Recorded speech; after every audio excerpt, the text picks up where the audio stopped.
அன்பான தேவ பிள்ளைகள் எல்லோருக்கும் இயேசு கிறிஸ்துவின் நாமத்தில் வாழ்த்துக்களை தெரிவித்துக் கொள்கிறேன். பிதாவாகிய தேவனாலும் நம்முடைய கர்த்தராகிய இயேசு கிறிஸ்துவினாலும் உங்கள் எல்லோரோட வாழ்விலும் கிருபையும் சமாதானமும் உண்டாவதாக என்று சொல்லி உங்களை வாழ்த்துவதிலே மீண்டும் மகிழ்ச்சி அடைகிறேன். தேவ பிள்ளைகளே, நாம் கடந்த ஓரிரு வாரங்களாக இயேசுவினுடைய சிலுவை பாடுகளை குறித்து ரொம்ப ஆழமாக தியானித்து வருகிறோம். ஏசாயாவிலே நாம் வாசிக்க கேட்டோம், எப்படி இயேசு நமக்காய் பாடுபட்டு அவர் நொறுக்கப்பட்டார், அவருடைய தழும்புகளால் குணமாகிறோம் என்று வாசிக்கிறோம். அங்கே தீர்க்க தரிசனமாய் உரைக்கப்பட்ட வார்த்தை எப்படி இயேசுவின் சிலுவை பாடுகளில் நிறைவேறினது, அதன் மூலம் நமக்கு எப்படி விடுதலையும் சுகமும் அதன் மூலம் வருகிறது என்ற அந்த சத்தியத்தை நாம் ஒவ்வொன்றாக பார்த்து வருகிறோம். வாசிக்க கேட்கலாம். ஏசாயா 53ஆம் அதிகாரம் 4வது வசனம் மற்றும் 5வது வசனம். மெய்யாகவே அவர் நம்முடைய பாடுகளை ஏற்றுக்கொண்டு நம்முடைய துக்கங்களை சுமந்தார். நாமோ அவர் தேவனால் அடிபட்டு வாதிக்கப்பட்டு சிறுமைப்பட்டவர் என்று எண்ணினோம். நம்முடைய மீறுதல்களின் நிமித்தம் அவர் காயப்பட்டு நம்முடைய அக்கிரமங்களின் நிமித்தம் அவர் நொறுக்கப்பட்டார். நமக்கு சமாதானத்தை உண்டு பண்ணும் ஆக்கினை அவர் மேல் வந்தது. அவருடைய தழும்புகளால் குணமாகிறோம். தேவ பிள்ளைகளே, நாம் இயேசுவினுடைய அந்த சிலுவை பாடுகளை தியானிக்கும்படி நாம் இயேசு கெத்சமனே தோட்டத்திலே அவர் கைது செய்யப்பட்ட அந்த வேளையிலிருந்து நாம் இயேசு சிலுவையிலே தம்முடைய ஜீவனை விடும் அந்த வேளை வரைக்கும் நடந்த சம்பவங்கள் ஒவ்வொன்றாக பார்த்து அதிலிருந்து எப்படி இயேசு நம்முடைய பாவங்களுக்காக அவர் எப்படியெல்லாம் பாடுகளை அனுபவித்தார் என்ற காரியத்தை பார்த்து வருகிறோம். இதுவரையிலும் நாம் எதுவரைக்கும் பார்த்திருக்கிறோம், இயேசு கெத்சமனே தோட்டத்திலே அங்கே ஜெபிக்கும் போது அவர் மிகுந்த வியாகுலப்பட்டு அங்கே ரத்தம், அவருடைய வேர்வை இரத்தமாக இரத்த துளிகளாக விழுந்தது. அங்கே அவர் பாடுபட ஆரம்பித்தார். அதிலிருந்து ஆரம்பித்து பின்பு இயேசு அவர் கைது செய்யப்பட்டு இப்போ அவர் பிரதான ஆசாரியனாகிய காய்பா முன்னாடி கொண்டு வரப்பட்டு அங்கே நியாயந்தீர்க்கப்பட்டு பின்பு சிலுவையிலே அறையப்படும் அந்த நியாய தீர்ப்பை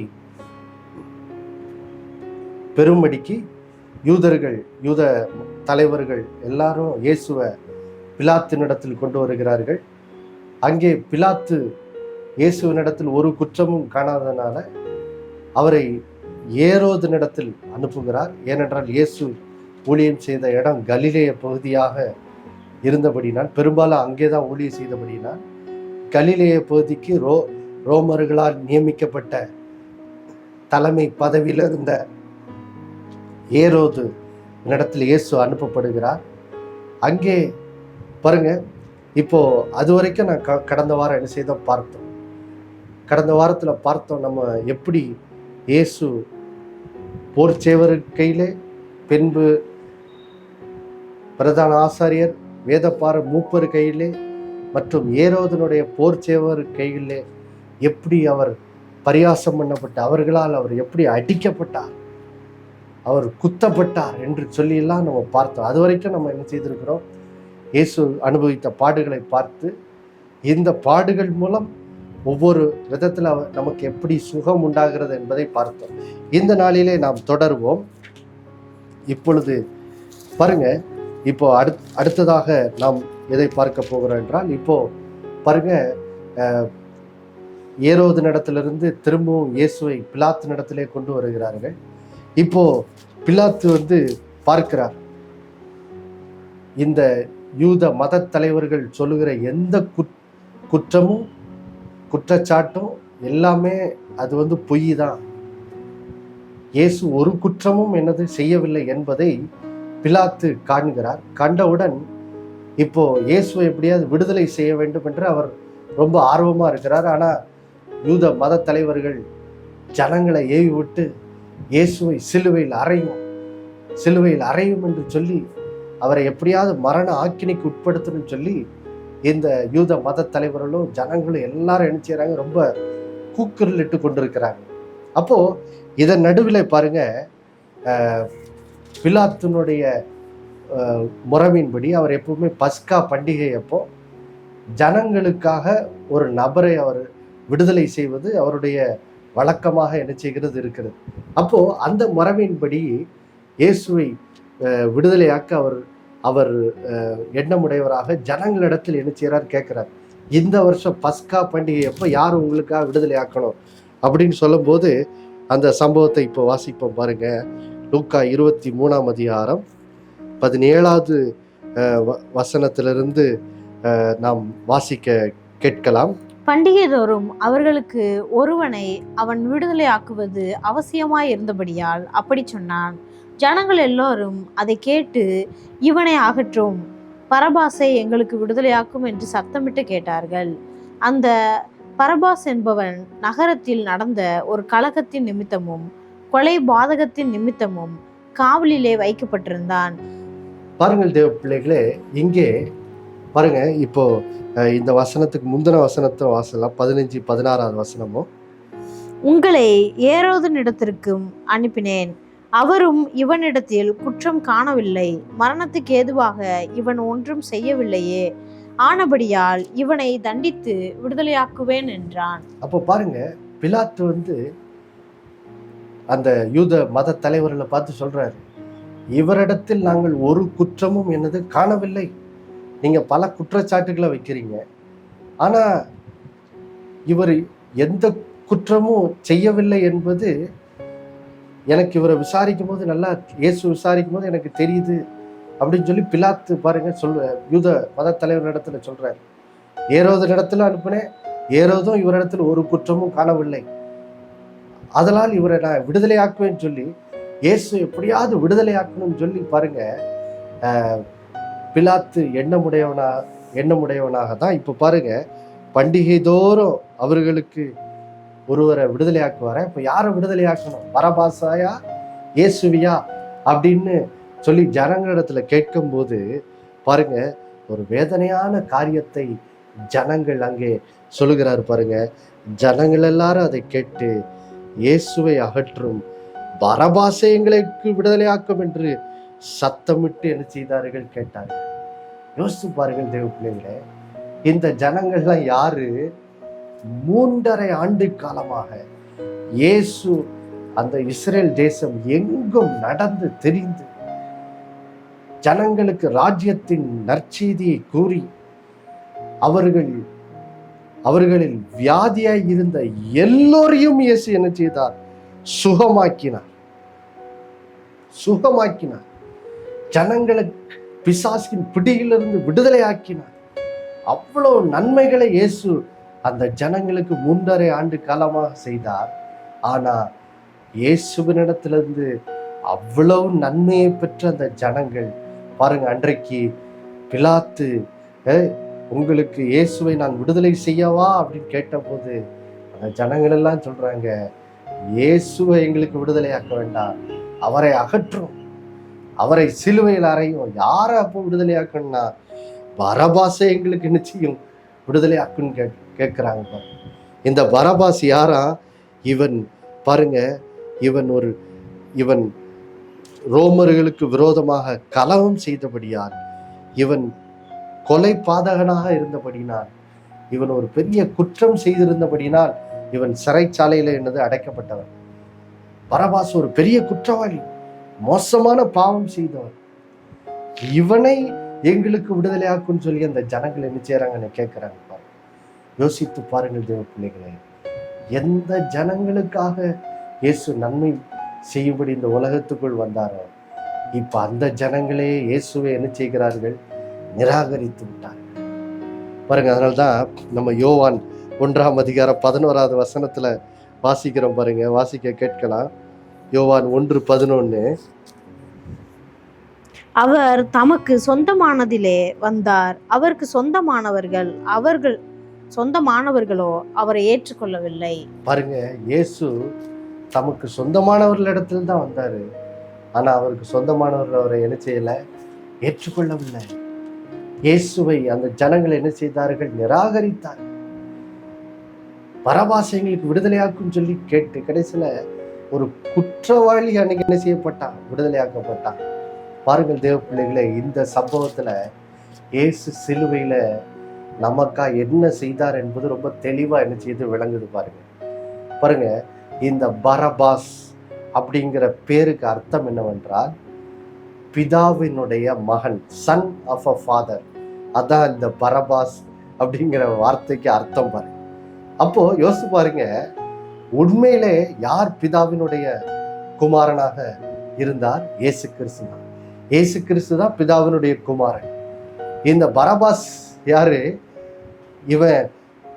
இவனுடைய பேருக்கு அர்த்தம் ஒருவேளை பிதாவினுடைய மகன் அப்படிங்கிற அர்த்தம் இருந்தாலும் இவன் தகப்பனுக்கு மகனாக என்னது இருக்கவில்லை. இவன் ஒரு மிகப்பெரிய குற்றவாளியாக என்ன செய்தான்? இருந்தான். ஆனா பாருங்கள் தேவ பிள்ளைகளே, இந்த குற்றவாளியாக இருந்த இந்த பரபாசையும் தன்னை போல் பிதாவினுடைய ஒரு மகனாக, பிள்ளையாக மாற்றும்படிதான்.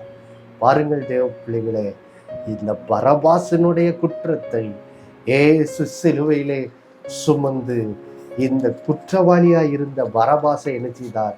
இயேசு விடுதலையாக்கினார். இயேசு விடுதலையாக்கினார். பிரியமானவர்களே, அன்றைக்கு ஏன் பரபாஸ் விடுதலையாக்கப்பட்டான்? ஏன்னா இயேசு அவனுடைய குற்றங்களுக்காக சிலுவையில என்ன செய்தார்? மரித்தார். தேவ பிள்ளைகளே, இந்த பரபாசை போலதான் நம்முடைய வாழ்க்கையும் என்ன செய்தது? இருந்தது. பாருங்க, நாமும் ஒருவேளை பரபாசை போல நிஜத்துல நம்ம பெரிய குற்றம் செய்தவர்களாய் இல்லாமல் இருக்கலாம். நம்ம உலக பிரகாரமான சட்டத்தை மீறாதவர்களா இருக்கலாம். ஆனாலும் நாம் தேவனுடைய சட்டத்தை மீறினவர்களா என்ன செய்கிறோம்? இருக்கிறோம். நாமும் தேவனுக்கு விரோதமாய் கலகம் பண்ணி பாவம் செய்து தேவனுக்கு முன்னாடி பாவிகளா என்ன செய்தோம்? இருந்தோம். ஆனா இயேசு கிறிஸ்து குற்றவாளியாயிருந்த நம்மை பிதாவின் மகளாக மாற்றும்படிதான் நம்முடைய இடத்தை சிலுவையில ஏற்றுக்கொண்டு, அதான் நம்ம ஏசாயா 53:5 வாசித்தோம்.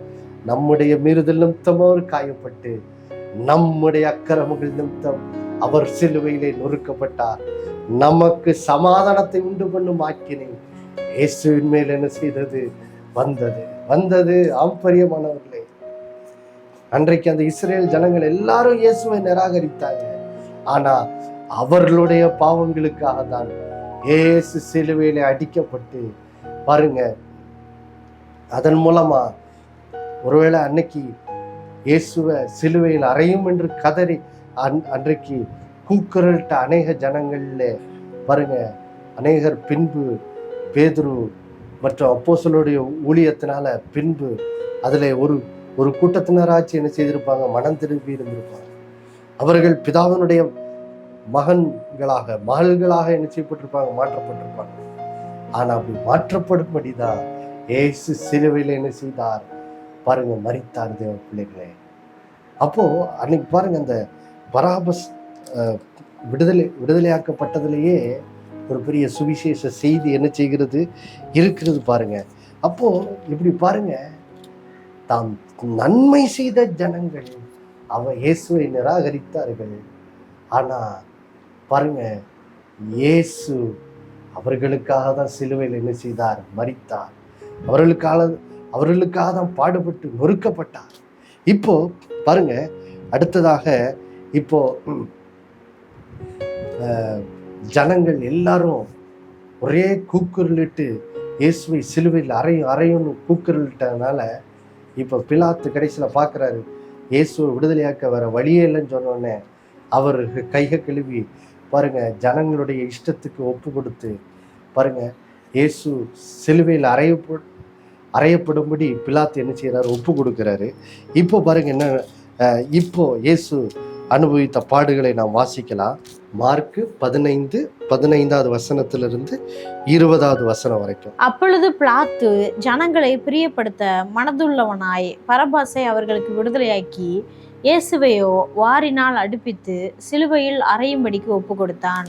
அப்பொழுது போர்ச்சேவகர் அவரை தேசாதிபதியின் அரண்மனையாகிய மாளிகையில் கொண்டு போய் அவ்விடத்தில் போர்ச்சேவகருடைய கூட்டம் முழுவதையும் கூடி வரச் செய்து சிவப்பான மேல் அங்கியை அவருக்கு உடுத்தி முள்முடியை பின்னி அவருக்கு சூட்டி, யூதருடைய ராஜாவே வாழ்க என்று அவரை வாழ்த்தி, அவரை சிரசில் கோலால் அடித்து அவர் மேல் துப்பி முழங்கால் படியிட்டு அவரை வணங்கினார்கள். அவரை பரியாசம் பண்ணின பின்பு சிவப்பான அங்கியை கலற்றி அவருடைய வஸ்திரங்களை அவருக்கு உடுத்தி அவரை சிலுவையில் அறையும்படி வெளியே கொண்டு போனார்கள். பாருங்கள் தேவ பிள்ளைகளே, அடுத்ததாக இங்கே இயேசு படுகிற பாடுகளை பார்க்கிறோம். இங்கே பிலாத்து இயேசுவை சிலுவையில் அறையும்படி ஒப்பு கொடுத்தவுடன் பாருங்க, இங்கே போர்ச்சேவகர்கள் இயேசுவை எப்படி துன்புறுத்துறாங்க பாருங்க. இங்கே வேத வசனம் சொல்லுகிறது, அப்போ போர்ச்சேவகர் தேசாதிபதியினுடைய அரண்மனையாகிய மாளிகையில் கொண்டு போய் பாருங்க, அங்கே அவ்விடத்தில் போர்ச்சேவருடைய கூட்டம் முழுவதையும் என்ன செய்யறாங்களாம், கூடி வர செய்தான். பாருங்க, அங்கே பிலாத்தினுடைய அரண்மனையில உள்ள அங்கே இடத்துல இப்போ அங்கே போர்ச்சேவர் கூட்டம் அனைவரும் கூடி வர்றாங்க. அனைவரும்னா கிட்டத்தட்ட 300 பேர். இதோட எண்ணிக்கை கிட்டத்தட்ட 300 பேர் வரைக்கும் இருக்கும் பாருங்க. 300 போர்ச்சேவர் அங்கே கூடுறாங்க. கூடி என்ன பண்றாங்க, இயேசுவினுடைய வஸ்திரத்தை எடுத்துட்டு அங்கே அவருக்கு ஒரு சிவப்பான மேலங்கியை உடுத்துறாங்க. அந்த மேலங்கி ஒருவேளை பிலாத்தினுடைய ஒரு பழைய ட்ரெஸ்ஸாக இருக்கலாம் பாருங்க. அதை உடுத்திட்டு இப்போ பாருங்க, எருசலேம் பட்டணத்தில் ரொம்ப சாதாவாக நிறைய முள்ளு செடி வளருமா பாருங்க. அந்த முள்ளு கிட்டத்தட்ட 3 இன்ச் இருக்குமா. அப்போ அந்த தேசாதிபதியினுடைய அரண்மனையிலேயே அங்கே வளரும். அங்கே அதில் ஒரு முள்ளை அவங்க பிச்சு அதை ஒரு கிரீடத்தை போல் என்ன செய்கிறாங்க, அதை வடிவித்து இயேசுவினுடைய தலை மேலே என்ன செய்கிறாங்க, வைத்து அதுக்கப்புறம் என்ன பண்ணாங்களா, கிட்டத்தட்ட 300 போர்ச்சேவர். யோசிச்சு பாருங்க, இந்த போர்ச்சேவர்லாம் சாதாரண ஆட்கள் இல்லை. இவங்கெல்லாம் கலகக்காரர்களை அடக்கும்படி பயங்கர பயிற்சி பெற்ற போர்ச்சேவர். எல்லாம் பயங்கர வலிமை வாய்ந்தவங்களாக இருப்பாங்க. ஒவ்வொருத்தரும் என்ன பண்ணுறாங்க பாருங்க, இயேசுவினுடைய சிரசின் மேல் அங்கே வைக்கப்பட்டிருந்த அந்த பாருங்க, அந்த முள் கிரீடத்தின் மேலே பாருங்க, அவங்க என்ன பண்ணுறாங்களா, இயேசுவினுடைய கையில் இருந்த ஒரு கோல் அவங்க எடுத்து பாருங்க, 300க்கு மேற்பட்ட போர்ச்சேவர் ஒவ்வொருத்தராக இயேசு முன்னாடி வந்து அவரை பரியாசம் பண்ணும்படி, அவருக்கு முன்னாடி வேணுக்குன்னு முழங்கால் படிட்டு யூதருடைய ராஜாவே வாழ்கன்னு சொல்லி அவரை கேலி பண்ணி ஒவ்வொருத்தராக அவங்க கையில் இருக்கிற கோலை வச்சு அவர் தலை மேலே இருந்த அந்த முக்கிரீடத்தின் மேலே 300 வீரர்கள் மேலே என்ன செய்கிறாங்க, அடிக்கிறாங்க. 300 பேர் மேலே அடித்து இப்படியாக அவரை பரியாசம் பண்ணி துன்புறுத்துறாங்க. யோசித்து பாருங்கள் தேவ பிள்ளைகளே, இயேசு அந்த முள்முடி கிரீடத்தை தன் தலைமையில் வைக்கப்பட்டு 300 பேர் அடித்த போது அந்த முள் பாருங்க அவருடைய மூளைக்குள்ள இறங்கியிருக்கும். இறங்கி பாருங்க, ரத்தம் முகம் முழுவதும் பாருங்க அப்படி வழிந்து ஓடி இருக்கும் பாருங்க. ரத்தம் வடிஞ்சு ஓடுது. அவ்வளவு பேரை அடிக்கிறாங்க. யோசித்து பாருங்க, எதற்காக இயேசு இப்படி பாடு அனுபவித்தார். தேவ பிள்ளைகளே, இன்றைக்கு இந்த உலக வாழ்க்கையிலே அநேகர் பாருங்க, வேதம் பாருங்க மார்க்கு 4 கவலை என்பதை ஒரு முள்ளுக்கு என்னச்சு, உலக கவலை. ஒவ்வொரு நாளும் இன்னைக்கு ஜனங்கள் பாருங்க, இந்த உலகத்துல சாபம் இருக்கிறபடினா ஒவ்வொரு நாள் எண்ணத்தை உண்போம், எண்ணத்தை உடுப்போம், எண்ணத்தை குடிப்போம் என்ற கவலையினால், கவலை என்னும் முள்ளினால் ஒவ்வொரு நாளும் அவங்களுடைய மூளை பாருங்க மன அழுத்தத்தினால் நிரம்புகிறது. கவலையினாலே, பயங்களினாலே, பலவிதமான பயங்கள். அது மட்டும் இல்ல, உலகத்துல பலவிதமான சாபங்கள் என்னும் முள்ளினால் இன்னைக்கு ஜனங்கள் என்னச்சு, அநேகரோட வாழ்க்கை என்ன செய்யப்படுகிறது, குத்தப்பட்டு கொண்டிருக்கிறது. தீராத வியாதி, தீராத தரித்திரங்கள், கடன் பிரச்சனைகள், பலவிதமான பில்லி சூனியம், மந்திரவாத கட்டுகள், பிசாசின் போராட்டங்கள், இப்படி பலவிதமான சாபங்களினாலே அநேகர் இன்னைக்கு என்ன செய்றாங்க, கட்டப்பட்டிருக்காங்க. அவர்களை அந்த சாபத்திலிருந்து விடுதலையாக்கும்படிதான் ஏசு அன்னைக்கு முள்முடி சுமந்து தேவ பிள்ளைகளே அவருடைய ஒவ்வொரு முறையும் அந்த சேவரில் அடித்த போது அந்த இரத்தம் ஆராய் அவருடைய முகத்திலே வடிந்த போது உங்களுக்கு சாபத்திலிருந்து விடுதலை உண்டாயிற்று. தேவ பிள்ளைகளை வாசிக்க கேட்கலாமா? கலாத்தியர் 3ஆம் அதிகாரம், கலாத்தியர் 3ஆம் அதிகாரம் 13வது வசனத்தை வாசிக்க கேட்கலாம். மரத்திலே தூக்கப்பட்ட எவனும் சபிக்கப்பட்டவன் என்று எழுதியிருக்கிறபடி கிறிஸ்து நமக்காக சாபமாகி நியாய பிரமாணத்தின் சாபத்திற்கு நம்மை நீங்களாக்கி மீட்டுக் கொண்டார். பிரியமானவர்களே, இன்றைக்கு உலகத்துல பலவிதமான சாபங்களை நாம் அனுபவிக்கிறோம். செய்கிற காரியம் ஒன்று வாய்க்க மாட்டேங்குது. எவ்வளவுதான் முயற்சி பண்ணாலும் வாய்ப்புகள் திறக்கவே மாட்டேங்குது. வருமானம் இல்லாத நிலை, வருமானம் இருந்தாலும் பத்தலை, அல்லது நல்ல வருமானம் இருந்தாலும் நம்முடைய இச்சைகளாலே நம்ம கடன்பட்டு மூழ்கிறோம். பலவிதமான சாபங்கள், பல வியாதிகள், பலர் பாருங்க குடிச்சு தங்கள் வாழ்க்கையை அழிக்கிறார்கள். இப்படி பலவிதமான சாபங்கள் இன்றைக்கு பாருங்க ஜனங்களுடைய வாழ்க்கையை பாதிக்கிறது. பலவிதமான பயங்கள், கவலைகளால் ஜனங்கள் இப்படிப்பட்ட முள்ளினால் ஜனங்கள் என்ன செய்யறாங்க, நெருக்கப்படுறாங்க. இந்த சாபமாகிய முள்ளை உங்கள் வாழ்விலிருந்து அகற்றும்படி நீங்கள் அனுபவிக்கிற அந்த பிலிசூனிய மந்திரவாத கட்டுகளிலிருந்து உங்களை விடுதலையாக்கும்படிதான் ஏசு தன் தலையின் மேல் முள்முடியை சுமந்தார், ரத்தம் சிந்தினார். அதன் மூலம் உங்களுக்காக அவர் சாபமாகி நியாயப்பிரமாணத்தின் சாபத்திலிருந்து நாள்ல உங்களுக்கு விடுதலையை தந்திருக்கிறார் தேவ பிள்ளைகளே. அல்லேலூயா. அது மட்டும் இல்ல, பலவிதமான பயங்களாலும் கவலைகளாலும் நீங்கள் கட்டப்பட்டிருக்கலாம். அதுல இருந்து பலவிதமான பிசாசின் போராட்டங்களால் கட்டப்பட்டிருக்கலாம். அதுல இருந்து விடுதலையாக்கும்படிதான் ஏசு முள்முடியை தன்மேல் தாங்கி பாடுபட்டார். பாருங்க, வாசிக்க கேட்கலாம். எபிரேயர் 2ஆம் அதிகாரம் 14-15 வசனம் வாசிக்க கேட்கலாம். பாருங்க, எபிரேயர் 2ஆம் அதிகாரம் 14-15 வசனங்கள். ஆதலால் பிள்ளைகள் மாம்சத்தையும் இரத்தத்தையும் உடையவர்களாய் இருக்க அவரும் அவர்களைப் போல மாம்சத்தையும் இரத்தத்தையும் உடையவர்களானார். மரணத்துக்கு அதிகாரியாகிய பிசாசானவனை தமது மரணத்தினாலே அழிக்கும்படிக்கும் ஜீவ காலமெல்லாம் மரண பயத்தினாலே அடிமைத்தனத்திற்குள்ளானவர்கள் யாவரையும் விடுதலை பண்ணும்படிக்கும் அப்படியானார்.